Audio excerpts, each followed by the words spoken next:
আজমের পুত্র জনাব আমান আজমি সেনাপ্রধান জেনারেল ওয়াকারের বিরুদ্ধে একটা মারাত্মক অভিযোগ করেছেন। কথাবার্তা খুব বেশি হচ্ছে না, কিন্তু কেউ কেউ আবার এটাকে পিক করছেন এবং এটা একটা দলিল হিসাবে সবার সামনে আনার চেষ্টা করছেন যে জেনারেল ওয়াকার গুমের বিচার করতে চান না। উনি কি বলেছেন একটু আমি বলি, আপনারা এই ভিডিওটা একটু দেখে নেবেন, তাহলে বিস্তারিত জানতে পারবেন। এখানে তিনি দাবি করছেন তিনি যখন মুক্তি পান গত বছর অগাস্টে, সেই বছরের সেপ্টেম্বরে জনাব ওয়াকার সেনাপ্রধান তাকে দুপুরের খাবার খাওয়ার জন্য তার অফিসে নিয়ে যান। সেখানে গিয়ে তিনি হাত জোড় করে, জনাব আজমি হাত জোড় করেও দেখান, জনাব ওয়াকার হাত জোড় করে নাকি বলেছেন যে তাকে যে গুম করেছেন তাদেরকে, মানে সেই জেনারেলদেরকে তিনি যেন বিচারে নিয়ে না যান, কোর্টে নিয়ে যান। জনাব আজমি কারণ জানতে চাইলে তিনি নাকি জানিয়েছিলেন যে এতগুলো জেনারেলকে যদি বিচার আওতায় নেওয়া হয় সেটা সেনাবাহিনীর সুনামের ক্ষতি করবে। তারপর জনাব আজমি যেগুলো বলছেন মোটা দাগে এইরকম, সেটা হচ্ছে তিনি বলছেন যে তার উপরে যে জুলুম হয়েছে, তার যে উপরে অত্যাচার হয়েছে, তার তো বিচার হওয়া দরকার, এবং কেন তিনি জুলুম যারা করেছে তাদের পক্ষে থাকছে। তখন জনাব ওয়াকার নাকি তাকে বলেছেন যে তারা তো চাকরি করেন ইত্যাদি ইত্যাদি। খুবই ইন্টারেস্টিং একটা ব্যাপার এখানে আছে। জনাব আজমি বলছেন যে চাকরি তাহলে তাকে করতেই হবে কেন? তার মানে আমরা এটা বুঝলাম ওই চাকরি করে এই অর্ডার অমান্য করা আসলে যায় না। উনি বলছেন যে রিজিক কি শুধু সেনাবাহিনীতে আছে? রিজিকের মালিক তো আল্লাহ। তারা তো বাইরে এসেও রিজিক খুঁজতে পারত, কিন্তু তাদের এই জায়গায় শক্ত থাকা দরকার ছিল। তারপরও মানে তাদের মধ্যে এই কথাগুলো ক্রমাগত চলে। শেষ পর্যন্ত জনাব আজমির কাছে জনাব ওয়াকার বলেন ঠিক আছে, তিনি যা ভালো মনে করেন তাই করবেন। মানে জনাব ওয়াকার এই বিচার করতে চাননি, এবং জনাব আজমি যেহেতু এখানে খুবই গুরুত্বপূর্ণ একজন গুম সার্ভাইভার, সেই কারণে তাকে অনুরোধ করেছিল। এই হলো তার বক্তব্য। যদিও গুম থেকে ফিরে আসা আরো মানুষও আছেন, মাইকেল চাকমাকে আমরা দেখেছি, ব্যারিস্টার আরমানকে আমরা দেখেছি, অন্তত এই দুজন তো ইনস্ট্যান্টলি, মানে 5 আগস্টের পর, এর আগে অনেকে গুম থেকে ফিরে আসছে। সুতরাং গুমের বিচার করার জন্য অন্যান্য মানুষকেও আসলে কাজে লাগানো যেতেই পারে।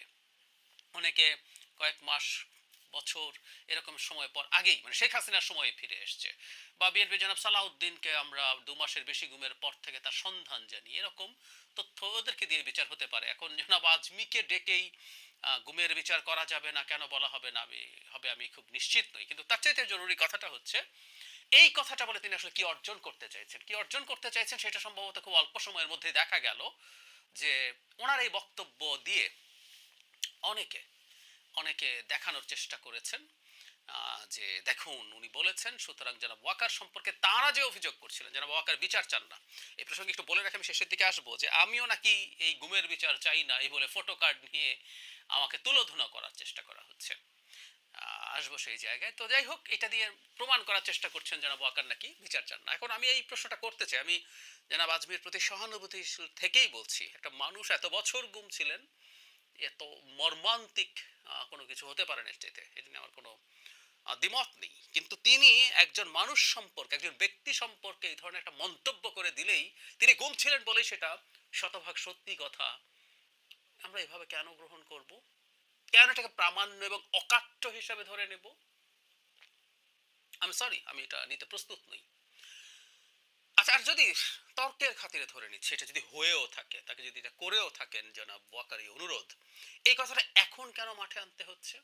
আমরা অলরেডি খেয়াল করছি সেনাবাহিনী সম্পূর্ণভাবে সহায়তা করছে, কমপ্লাই করছে। বেসামরিক যে আদালত, সেটার এখতিয়ার মেনে সেনা কর্মকর্তাদেরকে আদালতে নেওয়া হয়েছে, তাদেরকে জেলে পাঠানো হয়েছে, সব জেলে নেওয়া হয়েছে। যদি এমন হতো জনাব ওয়াকার এটা বাধা তৈরি করছেন, বা সেনাবাহিনী অ্যাজ এ হোল বাধা তৈরি করছে যে এদের বিচার আইসিটির অধীনে হতে দেওয়া যাবে না, তাহলে কথা ছিল তখন চাপ তৈরির উদ্দেশ্যে এটা হতে পারতো। এখন কেন, যখন উনি সবকিছুতে কমপ্লাই করছেন? সমস্যা হচ্ছে কমপ্লাই করছেন এই কারণে, এই যে আমি বলেছি এসি বাসে নেওয়া হলো কেন, প্রিজন ভ্যানে এসি কেন? এবং খুব অবাক হলাম, প্রিজন ভ্যানের ভিতরে ঢুকে একটা টিভি চ্যানেল একটা রিপোর্ট করেছে, ওই ভ্যান যখন তৈরি হয় বা কোনো একটা জায়গায়, কেন প্রিজন ভ্যানের ভেতরে ঢুকে এরকম টিভি ক্যামেরা যেতে পারলো?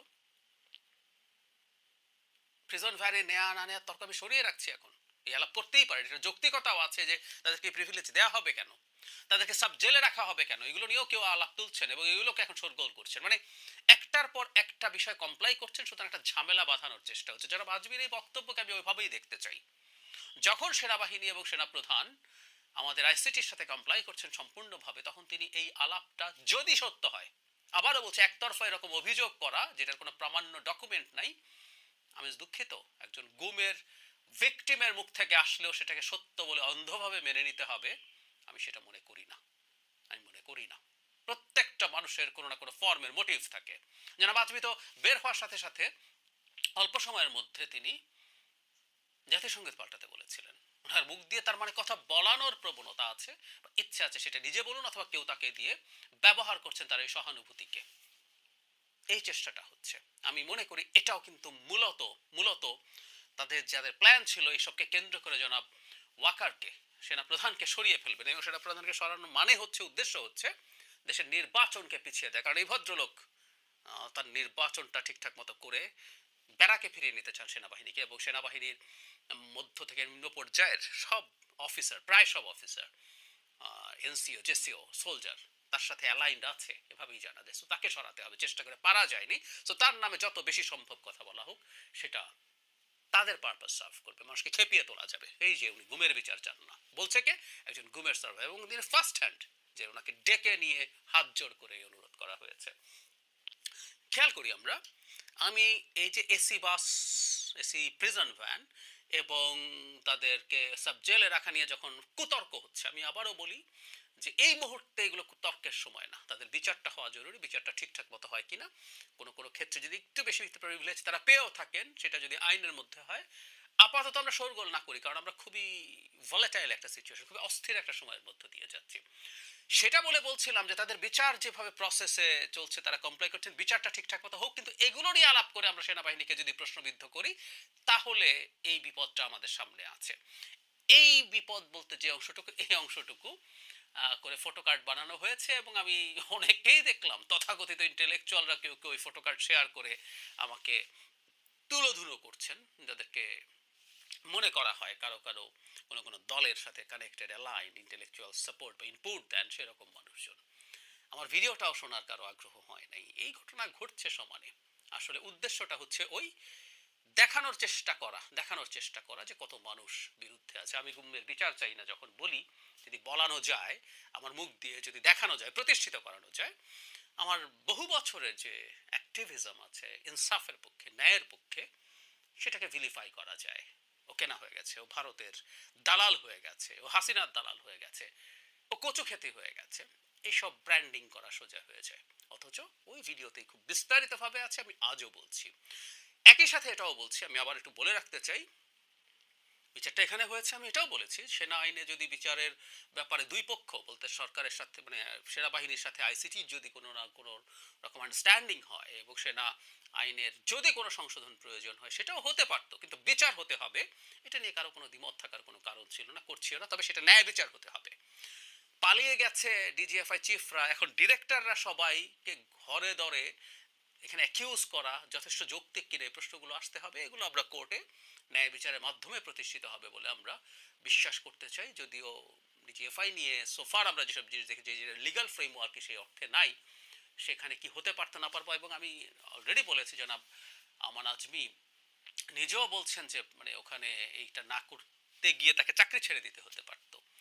সুতরাং আমরা পরিস্থিতিটা বুঝতে পারি যে এখানে আসলে তাদের কার কি করার ছিল। তারপরও আমি মনে করি এই ঘটনাগুলো নিয়ে তাদের যদি জ্ঞাতসারে হয়ে থাকে, সেটা নিয়ে কি করার ছিল, কি করতে পারতেন তারা, কিছু যদি করার না থাকে, সুপিরিয়র কমান্ড রেসপন্সিবিলিটি এটা কি কোনোভাবে যাদেরকে অন্তত এখন কাস্টাডিতে রাখা হয়েছে তাদের উপরে আসে কিনা, এগুলো টেকনিক্যালিটিস আছে, এগুলো নিয়ে তাদের আইনজীবীরা শুনানি করবেন, সরকার পক্ষ বা রাষ্ট্রপক্ষ শুনানি করবেন, এবং আমরা বিশ্বাস করি এটা তো অবশ্যই শেখ হাসিনার আদালত না। সুতরাং এখানে ন্যায় বিচার হবে এবং ন্যায় বিচারের মাধ্যমেই নির্ধারিত হবে কার শাস্তি প্রাপ্য।